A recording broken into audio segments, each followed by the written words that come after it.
எனது ஆரம்பகால ஆசிரியரும் எங்களுடைய தலைமை இமாமும், அதாவது முன்னாள் தலைமை இமாமும், தற்போது திருநெல்வேலி பேட்டையிலே வசித்துக் கொண்டிருக்கும் மரியாதைக்குரிய மௌலானா மௌலவி அல்ஹாஃபில் அல்ஹாஜ் எஸ் பக்கீர் முகமது ஜலாலி ஹசரத் அவர்கள் தங்களுக்கு முன்னால் பேருரை ஆற்றுவார்கள்.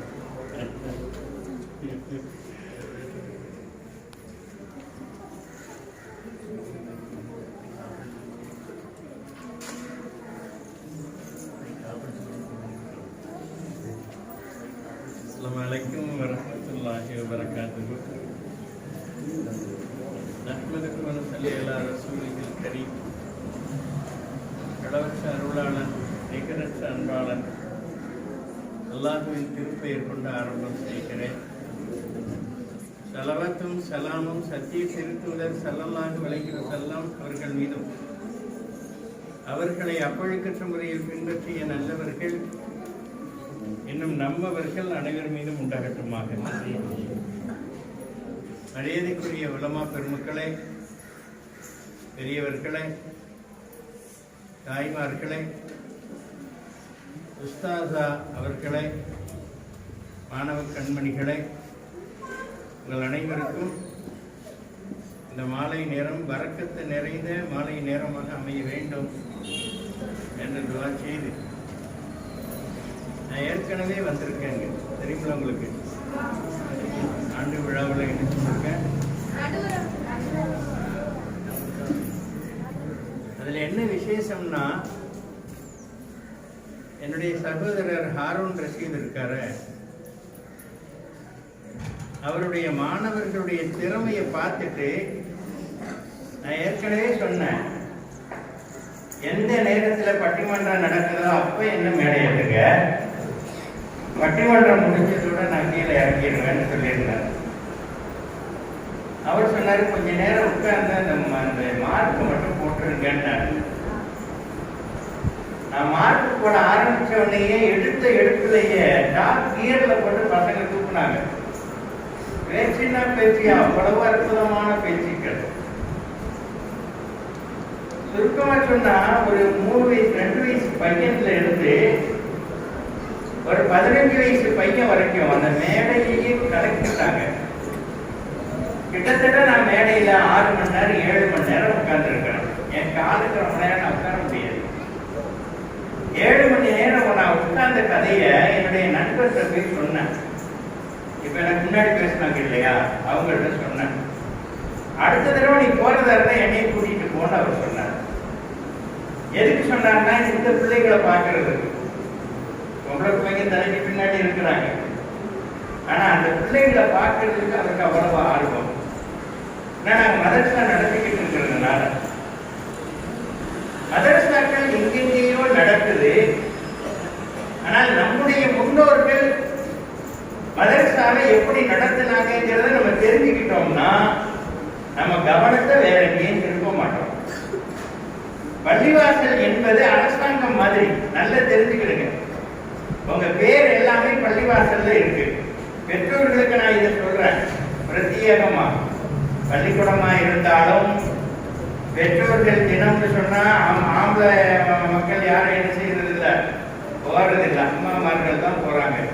எங்க வீட்டுல என் வீட்டுக்காரி தான் போறா, அது வேற விஷயம். அதே மாதிரி மதரசாவில் பெற்றோர்கள் கூட்டம் வச்சா கூட அம்மாமார்கள் தான் வர்றாங்கிறதுனால அவங்க நிறைய விஷயங்களை தெரிவிக்க வேண்டியது இருக்கு. நபிகள் நாயகம் மதீனாவுக்கு வந்த உடனே முதலாவதாக பள்ளிவாசல் கட்டுறாங்க. பள்ளிவாசலுக்கு பக்கத்திலேயே மதரசாவை தொடங்குறாங்க. பள்ளிவாசலுடைய ஒரு பகுதியை மறைச்சி அதுல ஒரு ஷெட்டு போட்டு அந்த இடத்துல மதரசாவை தொடங்குறாங்க. ஏன் தெரியுமா? பள்ளிவாசல் தொழுகையினுடைய இடம். எப்படி தொழணும்னு சொல்லி கொடுக்கிறது மதரசா. வீட்டுல நீங்க குளிக்கிறீங்க, எப்படி குளிக்கணும்னு கூட மதரசாவில் சொல்லி கொடுப்பாங்க. ரோட்ல நீங்க நடக்கிறீங்க, ரோட்ல நடக்கும் போது பெருமையா நடக்காத என்று சொல்லி கொடுக்கக்கூடிய குர்ஆன் வசனம் மதரசாவில் தான் இருக்குது. காலையில எந்திரிச்சதுல இருந்து தூங்குற வரைக்கும் எந்திரிச்ச உடனே என்ன சொல்றோம்? அல்ஹம்துலில்லாஹ் இல்லதி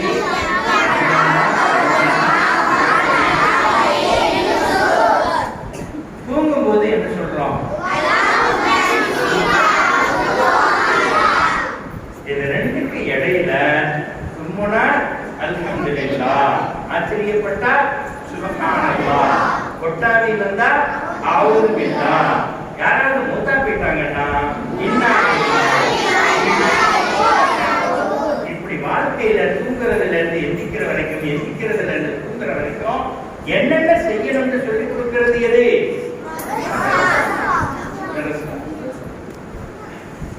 இந்த மதரசாவை உயிரோட வச்சிருக்கிற வரைக்கும் நம்ம சமுதாயத்துல இந்த மாதிரி பிள்ளைங்க இருப்பாங்க. நான் ஏற்கனவே உங்களுக்கு ஒரு விஷயத்தை சொன்னேன். எங்க அசக்தி இருந்தாங்க, அவங்க என்ன செய்வாங்கன்னா பரீட்சை வைப்பாங்க இல்லையா சின்ன பிள்ளைங்களுக்கு. பரீட்சை வைக்கும் போது தும்மல் போட்டாலும் என்ன சொல்ல வேண்டும்னு கேள்வி கேட்டிருக்காங்க. அப்ப ஒரு பிள்ளை என்ன தும்மல் போட்டா, ஆக்சிஜன் தும்மல் போட்டா அல்ஹம்துலில்லாஹ் சொல்லணும் இல்லையா? இப்ப அந்த பிள்ளை என்ன செய்து இருந்துகிட்டே அஜத்து தும்மல் போட்டா என்ன ஓதணும்னு சொல்லி தந்துருங்க, எனக்கு 1 மார்க் கிடைச்சிரும்னு சொல்லுது. அஜத்து சொன்னாங்க, எங்க அஜத்து ஒரு குச்சியை எடுத்து மூக்குல விட்டு போட நானா அல்ஹம்துலில்லாஹ் வந்துரும்னாங்க. அஜத்து தும்மல் போட்டா அல்ஹம்துலில்லாஹ் என்ன செய்யும்? தானா வந்துடும். ஏன் தானா வருது? வாழ்க்கையோட உள்ளதுதான் மார்க்க கல்வி. இப்போ ஒரு பையன் 5ஆம் கிளாஸ் படிக்கிறாமா, 5ஆம் கிளாஸ் படிச்சுட்டான். 6ஆம் கிளாஸ் போனோடனே 5ஆம் கிளாஸ் வருஷத்தை எடுத்து படிப்பானா? படிக்க மாட்டான். ஒரு பையன் இன்னொரு பையன் சொன்னானா, மே மாசம் எதுக்கு லீவ் விடுறாங்க தெரியுமா? மே மாசம் எதுக்கு லீவ் விடுறாங்க? நம்ம 1 வருஷம் படிச்சோம்ல 11 மாசம், அதெல்லாம் மறக்கிறதுக்கு தான். மே மாசம் எதுக்கு? ஏற்கனவே படிச்சதை மறக்கிறதுக்கு. அப்புறம் புதுசா படிக்க முடியும். ஆனா மார்க்க கல்வி என்பது அதுவல்ல. நீ என்ன படிச்சியோ அது கடைசி வரைக்கும் இருக்கணும். ஒரு மனிதன் மூத்தா போகும்போது என்ன சொல்லணும்? லா இலாஹ இல்லல்லாஹ் சொல்லணும். யார் லா இலாஹ இல்லல்லாஹ் சொல்லி மூத்தா போனாங்களோ அவங்களுக்கு சொர்க்கம் கிடைக்கும். யார் சொன்னா? ரசூலுல்லாஹ் சொன்னாங்க. அதை எங்க சொல்லி கொடுக்கிறோம்? மதரசாவுல. புரியுதா? அத்தா எப்படி நடக்கணும், அம்மா எப்படி நடக்கணும், அம்மாவை எப்படி நடத்தணும், அத்தாவை எப்படி நடத்தணும், எல்லாத்தையும் பிள்ளைகளுக்கு நம்ம என்ன செய்யறோம்? சொல்லிக் கொடுக்கிறோம். மதரசாவுக்கு வராத எந்த பிள்ளையும் அத்தாவை மதிக்காது, அம்மாவை மதிக்காது, ரோட்ல ஒழுங்கா நடக்காது, எந்த தஸ்பீகையும் அது என்ன செய்யாது? செய்யாது. தஸ்பீகனா என்ன? இப்ப நம்ம சொன்னோம் இல்லையா, தூங்கி முடிச்ச உடனே என்ன சொல்லணும், தூங்கும் போது என்ன சொல்லணும், இதெல்லாம் என்னது? தஸ்பீகை. இது எதையுமே என்ன செய்யாது? செய்யாது. அதனாலதான் மதரசாவுக்கு அனுப்புங்க அனுப்புங்க அனுப்புங்க அனுப்புங்கன்னு நம்ம தலையால தண்ணி குடிக்கிறோம். சரியா? அது பள்ளிவாசல்ல நடக்கிற மதரசாவுக்கு ஏன் அனுப்பணும்? எந்த மதரசாவுக்கு அனுப்பலாம்ல? பள்ளிவாசல்ல நடக்கிற மதரசாவுக்கு ஏன் அனுப்பணும்னு சொல்றோம்னா, மரியாதை எங்க சொல்லிக் கொடுப்பாங்கன்னா ஜமாத் பள்ளிவாசல்ல தான் சொல்லிக் கொடுப்பாங்க. ஜமாத் பள்ளிவாசல்ல நடக்கிற மதரசா இருக்கு இல்லையா, அதுலதான் ஒழுக்கத்தை சொல்லிக் கொடுப்பாங்க. குர்ஆனை ஒதுங்கி இல்லாம தொடக்கூடாது எங்க சொல்லிக் கொடுப்பாங்க? மதரசாவுல. குர்ஆனை தொடுறதுக்கு முன்னாடி ஒது செய்யணுங்கிறதும், குர்ஆனை உயரமான இடத்துல வைக்கணுங்கிறதும் இந்த மதரசாவுல தான் சொல்லிக் கொடுப்பாங்க. இல்லைன்னா அது என்ன செய்யும்? காலையில பத்திரிக்கை வருது இல்லையா, பத்திரிக்கை எங்க போடுறோம்? மேஜிக் மேல தூக்கி வீசுறோம். சில வேளையில தரையில கிடக்குது. அதே மாதிரி நிறைய பேர் குர்ஆனை என்ன செய்யறாங்க? வச்சுக்கிட்டு இருக்காங்க. கேட்டாக்க அது ஒரு பேப்பர் தானேயா, அது ஒரு பேப்பர் தானே, புத்தகம் தானே அப்படின்னு சொல்றாங்க. சொல்லலாமா? ஏன்? அது அல்லாஹ்வுடைய வாசகம். அல்லாஹ்வுடைய வாசகம். நோட்டு இருக்கு இல்லையா, பாக்கெட்ல வச்சிருக்கிற காசு, இந்த காசை கிழிச்சாச்சுன்னா குற்றம். யாராவது ஒருத்தர் கண்ணுக்கு முன்னாடி தானா கிழிச்சுட்டா பரவாயில்லை, ரோட்டு நடு ரோட்டில் நின்றுட்டு ஒருத்தர் கிழிச்சுதான், அது என்னது? தப்பு. போலீஸ்காரன் முடிச்சுட்டு போயிடுவான். ஏன் தெரியுமா? அதுல கவர்னர் கையெழுத்து போட்டிருக்கார்.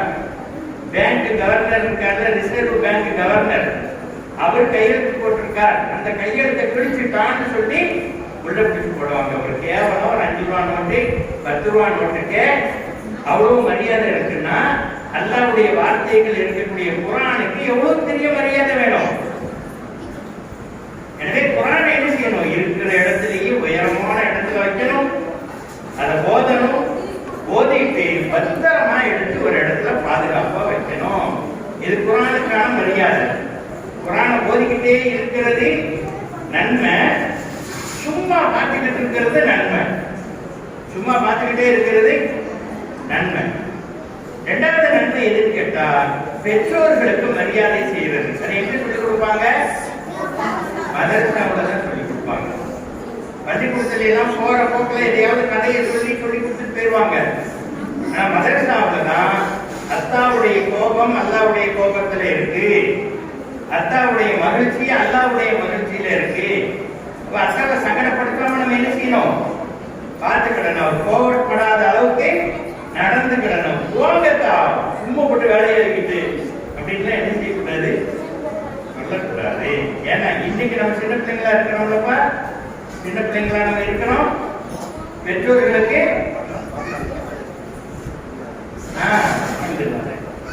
ஆமா பிள்ளைகள்னா பாப்பாவுக்கு மரியாதையா இருக்கணும்.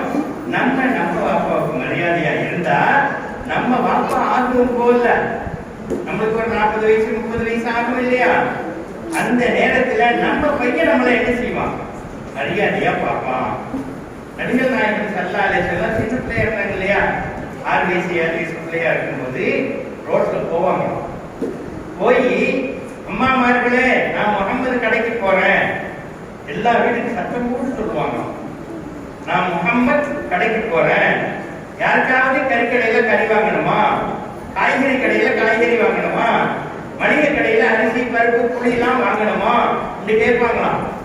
எந்த வீட்டுல சின்ன பிள்ளை இல்லாத வீடு இருக்கலாமா, அந்த வீட்டுல அம்மாமார்கள் வெளியே வந்து ஒரு பையி அதுக்குள்ள காசை கொடுத்து ஒரு சீட்டை கொடுத்து இதுல உள்ளதெல்லாம் வாங்கிட்டு வந்துருப்பாங்க. ரசூலுல்லாஹ் எல்லா வீட்டுக்கும் பொருள் வாங்கிட்டு வந்து கொடுப்பாங்களாம். செஞ்சாங்களா? இப்ப ரசூலுல்லாஹ்வுக்கு 40 வயசு ஆயிடுச்சு, பெரிய ஆள் ஆயிட்டாங்க. அதுக்கு பிறகு கொஞ்ச நாள் மதீனா வந்தாங்க. மதீனா வந்த பிறகு ரசூலுல்லாஹ் வீட்டுக்கு வேலை பார்க்கறதுக்கு 40 பேர் இருந்தாங்க. எத்தனை பேரு? நமக்கெல்லாம் கிடைக்குமா? ஏன் கிடைக்காதுன்னா நம்ம சின்ன பிள்ளைல அத்தாவுக்கு வேலை பார்க்கல, பாப்பாவுக்கு என்ன செய்யல வேலை பார்க்கல, உம்மாவுக்கு வேலை பார்க்கல. உம்மா சொன்னா உனக்கு வேற வேலையே இல்லை, அடுப்பட்ட கிடக்க வேண்டியதானே, ஏன் இது வந்து என்ன வேலையா நம்ம என்ன செய்யறோம்? கேட்கிறோம். நம்ம பெரிய பிள்ளை ஆகும்போது, நம்ம பாப்பாவா ஆகும்போது, நம்ம பிள்ளைங்க நம்ம பேச்ச கேட்கணும்னா மதரசாவுல தான் என்ன செய்யணும்? அதை படிக்கணும். மதரசால என்ன படிக்கிறோமோ அதை என்ன செய்யணும்? கொண்டு வரணும். சரியா? இஸ்லாத்துல தான் மதரசா படிப்பு கட்டாயம், கடுமையான கட்டாயம். பள்ளிக்கூட பாடத்துல என்ன சொல்லி கொடுக்குறாங்க? நீ பள்ளிக்கூடத்துக்கு வந்தா போதும், நீ வாத்தியாருக்கு மரியாதை கொடுக்கணுங்கிறது இல்ல, ஃபீஸை மட்டும் கரெக்டா கட்டிட்டா போதும். ஃபீஸை மட்டும் கரெக்டா கட்டிட்டா போதும். எங்க? தனியார் ஸ்கூல்ல. கவர்மெண்ட் ஸ்கூல்லன்னா என்ன செய்யறாங்க? தினமும் நீ கரெக்டா வரணும், வந்துட்டா போதும் நீ பாஸ்ங்கிறாங்க. ஆனா இஸ்லாம் அதை மட்டும் சொல்லல, ஒவ்வொரு சின்ன சின்ன விஷயத்தையும் நீ வாழ்க்கையில கொண்டு வரணும்னு விரும்பு. நம்முடைய தாய்மார்கள் எல்லாருமே ஒரு விஷயத்துல அரசாங்க பள்ளிக்கூடத்தை எப்படி வச்சிருக்கிறாங்களோ அதே மாதிரி தான் பள்ளிக்கூடத்தை மதரசாவுல உள்ள பள்ளிக்கூடத்தை என்ன செய்யறாங்க? வச்சிருக்கிறாங்க. பள்ளிவாசல்ல நடக்கலையா? இப்ப நீங்க இருக்கீங்க இல்லையா, இதை பெரும்பாலான ஊர்கள்ல அம்மாமார்கள் எப்படி இருக்கிறாங்க? அரசாங்க பள்ளிக்கூடம் மாதிரி தான். ஒரு நாள் போகாட்டி என்ன சொல்லிக்கிடலாம். தனியார் ஸ்கூல்ல சொல்லுவாங்களா? சொல்ல மாட்டாங்க. அரசாங்க ஸ்கூல்ல மட்டும்தான் குறை சொல்ல முடியும். அதே மாதிரி இந்த மதரசாவுல தினமும் காலையில அனுப்புறதை சடைஞ்சாங்கன்னா அந்த பிள்ளைகளுடைய எதிர்காலம் சரியா இருக்காதுங்கிறத உமாமார்கள் என்ன செய்யணும்? தெரியணும். பிள்ளைகளை சரியா வளர்க்கணும்னு சொன்னா சின்ன பிள்ளையில இருந்தே நெறிப்படுத்தணும். இமாம் அபூ ஹனீஃபான்னு ஒருத்தர் இருந்தாங்க. இமாம் அபூ ஹனீஃபான்னு ஒருத்தர் இருந்தாங்க. அவங்க என்ன செஞ்சாங்கன்னா ரோட்ல போறாங்க, இந்த மாதிரி ஒரு தெருவுல நடக்கிறாங்க. நடக்கும் போது ஒரு பையனை பாக்குறாங்க. அந்த பையன் வேகமா ஒரு இடத்துக்கு போறான். எங்கடா போறேன்னு கேட்டாங்க. அந்த பையன் சொன்னா வண்ணாந்துறைக்கு போறேன். துணியெல்லாம் துவைச்சு கொடுப்பாங்கல்ல, அவங்க இடத்துக்கு போறேன்னு சொன்னான். உன்னை பார்த்தா வண்ணாந்துறைக்கு போற மாதிரி தெரியல, பெரிய ஆளா வருவேன்னு தெரியுது. பார்த்து சொன்னாங்க இல்லையா, வெளியில லைட் தெரியுது, லைட் தெரியுது, சின்ன பையன் செய்யற ஒவ்வொரு விஷயத்தையும் பாராட்டணும். முதல் இந்த நேரத்துல என்ன பண்ணிக்கிட்டு இருக்க என்ன செய்யக்கூடாது, கேட்கக்கூடாது. என்னடா பண்ணிக்கிட்டு இருக்க, அதெல்லாம் அப்புறம் வச்சுக்கலாம்டா, இப்போ ஓது அப்படின்னு சொல்லி பழகணும். பெரிய ஆட்களா இருக்கான் சரியா. அதே மாதிரி அவங்க பார்க்கறாங்க, இவரை பார்த்தா பின்னாடி பெரிய ஆளா வருவாங்க. இந்த பையன் வண்ணாந்துறைக்கு போறானேன்னு கூப்பிட்டு அவன் கையை பிடிச்சி எடுத்துட்டு வந்து அவங்க அம்மாட்ட விடுறாங்க. நாளையில இருந்து இவனை என் மதரசாவுக்கு அனுப்பு. என் மதரசாவுக்கு, உங்க மதரசாவுக்கு நான் அனுப்பிட்டா என் வயிற்றை யார் பார்க்கறது? தினமும் 2 ரூபா அவன் கொண்டு கொடுத்தா தான் சாப்பாடு. இந்த பையன் 2 ரூபா கொண்டு கொடுப்பான், அதை வச்சுதான் என்னது சாப்பாடு. அதனால அவனை நான் விட மாட்டேன். அப்ப அந்த அவங்க சொன்னாங்களா, அபூ ஹனீஃபா இமாம் சொன்னாங்களா, ஏமா இவன் 2 ரூபா வாங்கக்கூடிய ஆள் இல்ல, அரசர்கள் இருக்காங்க இல்லையா, பெரிய பெரிய அரசர்கள், அவங்க பக்கத்துல உட்கார்ந்து பாலூதா சாப்பிடக்கூடியவன். பாலூதான்னு தெரியுமா உங்களுக்கு? தெரியாது. திகழ் கண்டாவை விட சூப்பரா இருக்கும். அவ்வளவு பெரிய கிளாஸ்ல இருக்கும். திருநெல்வேலியில பேக்கரிகள் எல்லாம் இருக்கும், பணக்கார பேக்கரியில எல்லாம் இருக்கும். சாப்பிட்டு முடிகிறதுக்கே 3/4 மணி நேரம் ஆகும், அவ்வளவு டேஸ்டா இருக்கும். புரியுதா? இப்ப இந்த பாலூதாவை அரசர்களுக்கு பக்கத்துல உட்கார்ந்து சாப்பிட வேண்டியவன் இவனை கொண்டு போய் துணி துவைக்க போடுற அப்படின்னு அந்த அம்மாவை பார்த்து சொன்னாங்க. அந்த அம்மா சொன்னாங்களா, எனக்கு 2 ரூபா தருவீங்களா, நீங்க தினமும் 2 ரூபா எனக்கு தந்துருக்கையா, இந்த பையலை கூட்டிட்டு போங்கட்டாங்களாம். அதே மாதிரி கொடுத்தாங்க. இமாம் அபூ ஹனீஃபா அந்த அம்மாவுக்கு 2 ரூபா கொடுத்துட்டு ஒவ்வொரு நாளைக்கு 2 ரூபா கொடுத்துட்டு அந்த பையனை கொண்டு போய் ஓத வச்சாங்க. பின்னால அபூ யூசுப் ரஹ்மத்துல்லாஹி அலைஹின்னு பேரோட மிகப்பெரிய ஆசிரியரா வந்தாங்க. அந்த பையன் சின்ன வயசுல ஒண்ணும் தெரியாம துணியை தூக்கிட்டு துவைக்க போன பையன் பின்னால எப்படி வந்தாங்க? மிகப்பெரிய மனிதர் அபூ யூசுப் ரஹ்மத்துல்லாஹி அலைஹி என்ற பேரோட வந்தாங்க. ஹாரூன் ரஷீதுன்னு ஒரு மன்னர் இருந்தார். அந்த மன்னர் என்ன பண்ணாரு, நம்ம நாட்டிலேயே அறிவாளிகள்ல பெரிய அறிவாளி யாரு என்று ஒரு போட்டி வச்சாரு. இமாம் அபூ யூசுப் தான் அதுக்கு சரியான ஆளு என்று சொன்னோம்னா அவரை கூட்டிட்டு வாங்கன்னு சொல்லி தான் பக்கத்திலேயே வச்சுக்கிட்டார். தான் பக்கத்திலேயே நீங்க ஒண்ணும் செய்ய வேணாம், எப்பவும் என் கூடவே இருந்து நான் என்ன செய்யணும்னு சொல்லுங்க வச்சுக்கிட்டார். வச்ச உடனே ஒரு நாள் என்ன செய்யறாரு, குழந்தைகளை பேசாம பார்த்துக்கோங்கம்மா. ஒரு நாள் பாலூதா கொண்டு வர சொல்றார். அரசன் என்ன செய்யறார், பாலூதா கொண்டு வர சொல்றார். கொண்டு வந்து அரசனுக்கு முன்னாடி ஒண்ணு, தனக்கு முன்னாடி ஒண்ணு வைக்க சொல்றார். அப்ப இவங்க அபூ யூசுப் ரஹ்மத்துல்லாஹி அலைஹி அழுகுறாங்க. கண்ணு அப்படி காலையா தண்ணீர் கொட்டு. அரசர் கேட்டாரு, ஏங்க அழுகுறீங்க, நல்ல சாப்பாடு தானே, சாப்பாடு பிடிக்கலையா கேட்டாங்க. அப்ப அபூ யூசுப் சொன்னாங்கன்னா, சின்ன வயசுல நான் துணியெல்லாம் தூக்கிட்டு துவைக்க போனேன். இப்ப எங்க உஸ்தாத் இமாம் அபூ ஹனீஃபா என்ன கூப்பிட்டு, நீ இதுக்கு லாயக்கப்பட மாட்ட, நீ ஓத வந்துரு, பின்னால பாலூதா சாப்பிடுங்க, நீ அரசர் பக்கத்துல உட்கார்ந்து பாலூதா சாப்பிடுவேன் சொன்னாங்க. நான் சாப்பிட்டுக்கிட்டு இருக்கிறேன். நீங்க எல்லாம் பெரிய ஆளா வரணும் அப்படிங்கிற ஒரே நோக்கத்தோடு செயல்படக்கூடிய மதரசா எது? இந்த அமைப்பு தான். பள்ளிக்கூடம் அல்ல, வேற எந்த விஷயமும் அல்ல. அதுக்கு பகல்ல 6 மணி நேரம் ஒதுக்குறோம், 7 மணி நேரம் ஒதுக்குறோம். மதரசாவுக்கு காலையில 1.5 மணி நேரம், சாயந்தரம் ஒரு 3/4 மணி நேரம் வச்சுக்கிடுங்க. எப்படி பார்த்தாலும் 2.5 மணி நேரத்துக்கு மேல இல்ல. இதுக்கு கரெக்டா நீங்க செலவழிச்சீங்கன்னா எங்க போனாலும் மரியாதையா இருப்பீங்க, எங்க போனாலும் மரியாதையா இருப்பீங்க. முஹியுத்தீன் அப்துல் காதிர் ஜீலானி தெரியுமா? தெரியும்னு சொல்றான்னு கேட்டுக்கோங்க. முஹியுத்தீன் அப்துல் காதிர் ஜீலானி. என்ன சொல்லலாம்? நீ இருக்கேன் என்ன சொல்றான்? அவங்க பெரிய மகான்கள், அவங்க பெரிய வழிகள் தான். சரியா? அவங்க பெரிய வழிகள் தான்.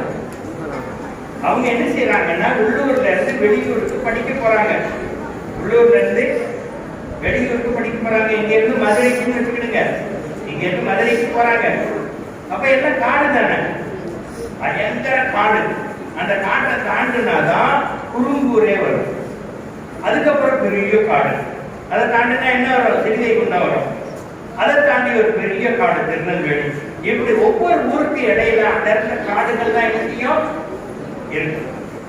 அப்ப அவங்க அம்மா என்ன செய்யறாங்க, 40 தங்க காசு இருக்கு இல்லையா, 40 தங்க காசு அத இந்த சட்டை ஜோப் இருக்குல்ல, இந்த கக்கம் இருக்கு இல்லையா, இந்த சைடுல வச்சு தச்சுட்டாங்க.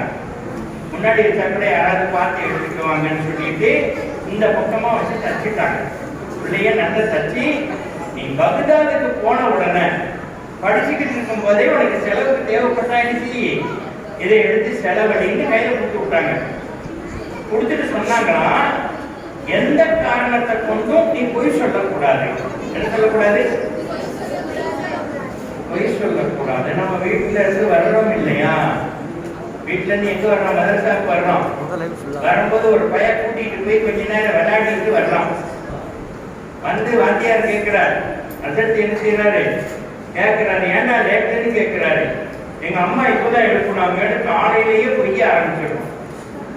அதிகாலையில எடுக்கிறோம் முதல் பொய். தூங்குறதுக்குள்ள 100 பொய் சொல்லாம தூங்குறது இல்லைன்னு சத்தியம் பண்ணியிருக்கோம். 100 பொய் சொல்லாம தூங்குறதே கிடையாது. எல்லா பக்கமும் பொய். புரியுதா?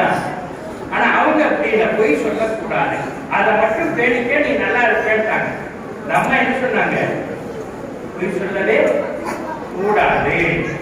இப்ப அந்த பிரயாணம் போய்கிட்டே இருந்துச்சா, நடுக்காட்டுல போகும்போது திருடங்க வந்துட்டாங்க. திருடங்க வந்து இவங்க கூட வந்தாங்கல்ல அந்த வியாபாரிகள் எல்லாம், கொஞ்சம் பிள்ளைல அமைதியா இருக்க சொல்லுங்கம்மா, பேசிக்கிட்டே இருக்கிற மாதிரி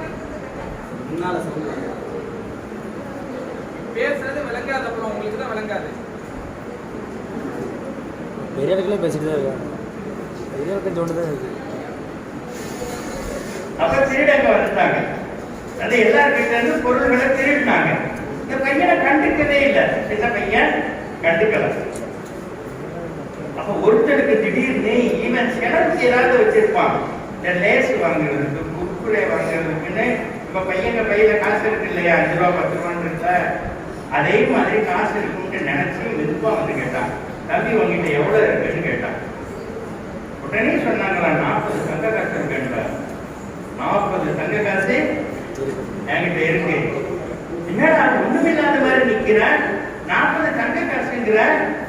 தலைவன் தம்பி சொன்னான். தலைவர் வெட்டார், கொள்ளக்கார தலைவர் இருக்கார்ல, அவர் வெட்டார்.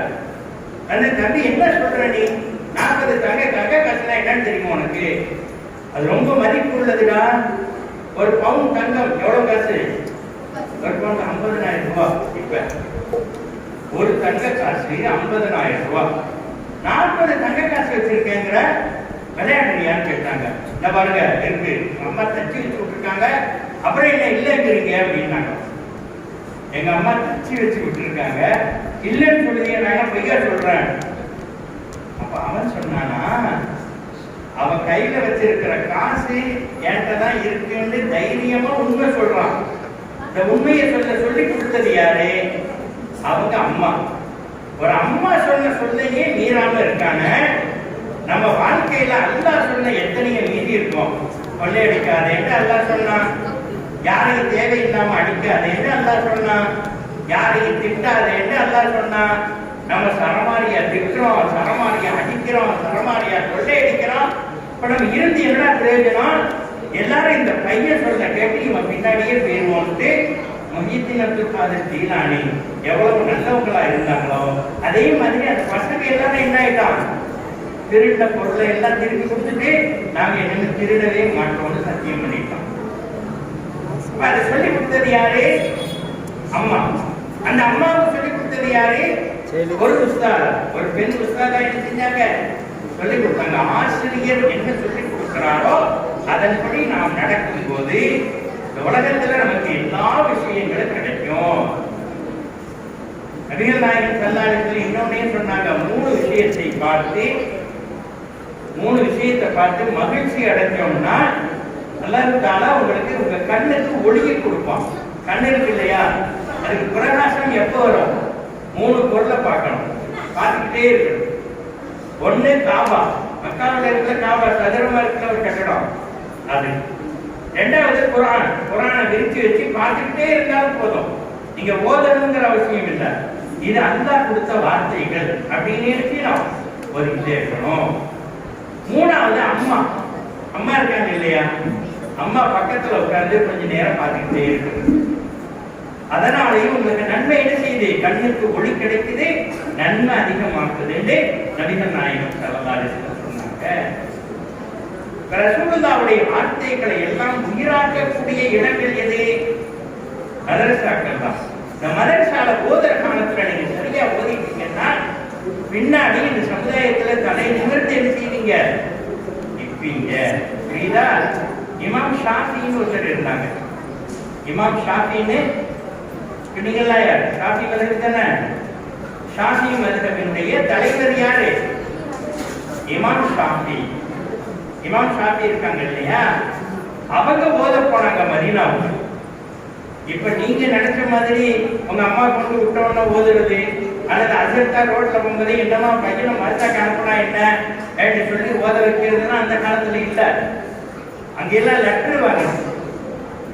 லெட்டர் இருக்கு இல்லையா, அந்த மதீனாவினுடைய கவர்னர் சேர்ந்து லெட்டர் வாங்கிட்டு வந்தா தான் ஆசிரியர்கிட்ட ஓத முடியும்.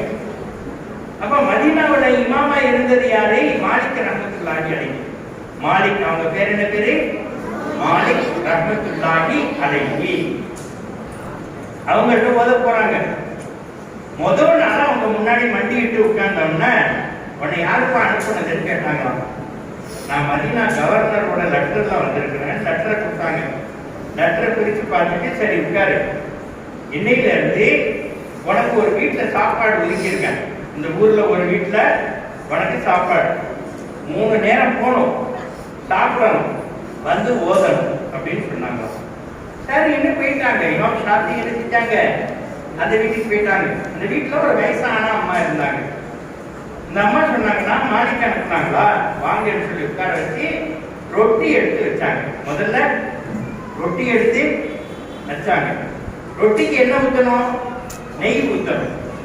ரொட்டிக்கு நெய் ஊத்தி அந்த காலத்துல என்ன செய்வாங்க? நல்லா இருக்கும், சூப்பரா இருக்கும். ரொட்டி இல்லையா, மேல நெய் அவ்வளவு நல்லா இருக்கும். அப்ப நெய் ஊத்துறதுக்காக நெய் டப்பாவை எடுக்க போனாங்க. கையில பட்டது என்னது? வேப்பெண்ணெய் இருக்குல்ல, வேப்பெண்ணெய் கசப்புனா மரண கசப்பு கசக்கும். அந்த வேப்பெண்ணெய் தூக்கிட்டு வந்துட்டாங்க. நெய்யும் நினைச்சு தூக்கிட்டு வந்தாங்க. தூக்கிட்டு வந்து அந்த ரொட்டியில என்ன செஞ்சாங்க? விட்டாங்க. இமாம் ஷாஃபி என்ன பண்ணாங்கன்னா ஒவ்வொரு துண்டா எடுத்து இந்த வேப்பெண்ணெயில தொட்டு தின்னா கடைசி வரைக்கும் ஒண்ணுமே நல்லா இருக்கு நல்லா இல்லைன்னு சொல்லல. என்னம்மா ஒரே கசப்பா இருக்குன்னு சொல்லல, சொல்லல. கிட்டத்தட்ட பல வருஷம் ஓதுற காலத்திலையும் அந்த அம்மா இந்த பிள்ளைக்கு வேப்பெண்ணெய் தான் பிடிக்கும் போட்டு இருக்குன்னு ஒவ்வொரு நாளும் 3 வேளையும் வேப்பெண்ணெய் தான் ஊத்துனாங்களாம்.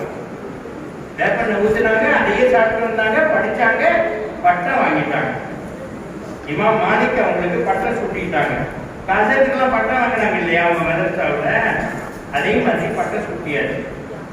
பட்டம் சூட்டுற நாள் அன்னைக்கு எல்லாம் முடிஞ்சு ஊருக்கு போகும்போது அந்த அம்மா வீட்டுல சாப்பிட வர்றாங்க. கடைசியா பயணம் சொல்லணும்ல, பயணம் சொல்றதுக்காக சாப்பிட வர்றாங்க. அப்ப அந்த சாப்பாடு அந்த அம்மா வச்சுட்டு வேப்பெண்ணெயை ஊத்துனாங்க. ஒரு துண்டு விட்டு அந்த வேப்பெண்ணெயில வச்சு சாப்பிட்டுட்டு என்னமா கசப்பா இருக்கு, நல்லதே இல்லை அப்படின்னாங்க. இந்த அம்மா சொன்னாங்கன்னா பாவி, இத்தனை வருஷமா நான் இதைத்தாண்டா ஊத்திக்கிட்டு இருக்கேன். இத்தனை வருஷமா பேசிட்டு இருக்க, ஒண்ணுமே சொல்லலையப்பா. அவங்க சொன்னாங்களா, ஏமா நான் இது வரைக்கும் நான் ஓதிக்கிட்டு இருந்தேன், எனக்கு அதிலேயே மைண்ட் போய்கிட்டு இருக்கு. எங்க போனாலும் சரி, போய் அந்த பாடம் கொடுக்கணுமே, இப்ப போய் அந்த பாடத்தை படிக்கணுமே, இதை செய்யணுமே, அதை செய்யணுமே, இதே சிந்தனையில போனதுனால நீங்க நம்ம ஒரு சிந்தனையில இருக்க தெரியுமா? பக்கத்துல உட்கார்ந்து கத்துனா கூட நமக்கு ஒண்ணும் கேட்கறது இல்லை. ஏன் சொல்லு, நமக்கு ஏன் கேட்கறது இல்லை? வாட்ஸ்அப் நோண்டிக்கிட்டே இருக்குமா? என்ன நடந்தாலும் கேட்கறது இல்லை. அரை மணி நேரம் கழிச்சு அம்மாட்ட கேட்கிறோம், இடையில என்ன பார்த்து ஐயாவை கூட்டியோ கேட்கிறோம். இடையில லேசா சத்தம் கேட்கும். அவங்க கத்துவாங்க. நமக்கு லேசா என்ன கேம் விளையாடிக்கிட்டு இருக்கோம்ல, இடத்தில் பண்ணிக்கிட்டு இருக்க அப்படின்னு சொல்லுவோம். கேம் விளையாட ஆரம்பிச்சோம்னா மணிக்கணக்கானாலும் நமக்கு தெரியாத மாதிரி அவங்க மதரசாவில் படிச்ச படிப்பு கசப்ப கூட அவங்களுக்கு இனிப்பா செஞ்சிருச்சு, மாத்திருச்சு. அப்படிலாம் படிச்சவங்க தான் இமாம்கள். நபிகள் நாயகம் ஸல்லல்லாஹு அலைஹி வஸல்லம் இந்த வயசுல, அந்த 10 வயசுக்குள்ள நல்லா கேட்டுக்கிடுங்க, பையங்களா இருந்தாலும் மாணவிகளா இருந்தாலும் நல்லா கேட்டுக்கிடுங்க. 10 வயசுக்குள்ள எந்த பையனுக்கு அத்தா அம்மா, எந்த பிள்ளைக்கு அத்தா அம்மா ஒழுக்கத்தை கற்பிக்கலையோ, பெரியவர்களை மதிக்கணும், பள்ளிவாசல்ல உள்ள இமாம்களை மதிக்கணும், ஆலிம்களை மதிக்கணும், இந்த மாதிரி மரியாதைகள் எதையும் சொல்லி கொடுக்காம இருந்தாங்களோ கடைசி காலம் வரைக்கும் அந்த மரியாதை என்ன செய்யாது, வராது. கற்றுக் கொடுக்கிறது வயசு என்ன? 10 வயசு தான். 10 வயசை தாண்டி இருக்குன்னா இப்போ ஒரு பையன் சேட்டை பண்ணிக்கிட்டே இருக்கான். சேட்டை பண்ணிக்கிட்டு வாத்தியார் போட்டு அடிப்பார். வாத்தியார் போட்டு அடிச்சுக்கிட்டே இருந்தார். அந்த பையன் என்ன பண்ணா, ஒரு நாள் அவனை நாய் கடிச்சிருச்சு. எல்லா பேருக்குமே இறக்கம் இல்லை. எவ்வளவு சேட்டை பண்ணாலும் நாய் கடிச்சா இறக்கம் வரும்ல. ஐயோ நாய் கடிச்சிருச்சு, வாத்தியார் பற்றி சொன்னாங்க. வாத்தியார் அந்த பையனை கூப்பிட்டாரு. கூப்பிட்டு, என்னடா நாய் கடிச்சிருச்சு, போய் ஊசியை போடுறான்னு. ஊசி போடாட்டி என்ன ஆகும்? எடுத்தோடனே கேட்டான், ஊசி போடாட்டி என்ன ஆகும்? நீயும் நாய் மாதிரி ஆயிடுவடா, நீயும் நாய் மாதிரி எடுத்துவ, பறக்க ஆரம்பிச்சிருவ, கண்டவனையும் கடிக்க ஆரம்பிச்சிருவ. சொன்ன உடனே நின்று போய் இந்த மாதிரி ஒரு சீட்டு எடுத்து எழுத ஆரம்பிச்சிட்டான். என்ன எழுதுறான்னு எப்படி பார்த்தாச்சுன்னா பேரா இருந்துச்சான். என்னடா பேரா எழுதுற? எனக்கு நாய் வெறி பிடிச்சா, வெறி நாய் பிடிச்சா நான் யாரை கடிக்கிறதுன்னு லிஸ்ட் போட்டுருக்கேன். பார்த்தா முதல் பேர் யார் பேரு? வாத்தியார் பேரு. ஒழுக்கம் கற்பிக்கப்படவில்லை என்றால் நம்ம இப்படித்தான் என்ன செய்வோம்? நம்ம நடப்போம். பள்ளிவாசல்ல நடக்கிற மதரசாவுல நம்முடைய இருக்கணும். சரியா? இருக்கக்கூடிய எல்லா உஸ்தாதுமார்களுக்கும் பெண் உஸ்தாதாக்களுக்கும் அல்லாஹ் தஆலா எல்லா அருளையும் தர வேண்டும். இவர்களுடைய மார்க்க கல்வியிலே நான் சொன்ன மாதிரி மிகப்பெரிய ஞானிகளான இமாம் அபூ ஹனீஃபா, இமாம் ஷாஃபி அவர்களை போன்ற பிள்ளைகளாக இந்த பிள்ளைகளும் பெண் பிள்ளைகளும் வரணும்னு துஆ செய்கிறேன். இன்ஷா அல்லாஹ் அடுத்த முறை சந்திப்போம். அஸ்ஸலாமு அலைக்கும் வரஹ்மத்துல்லாஹி வபரகாத்துஹு.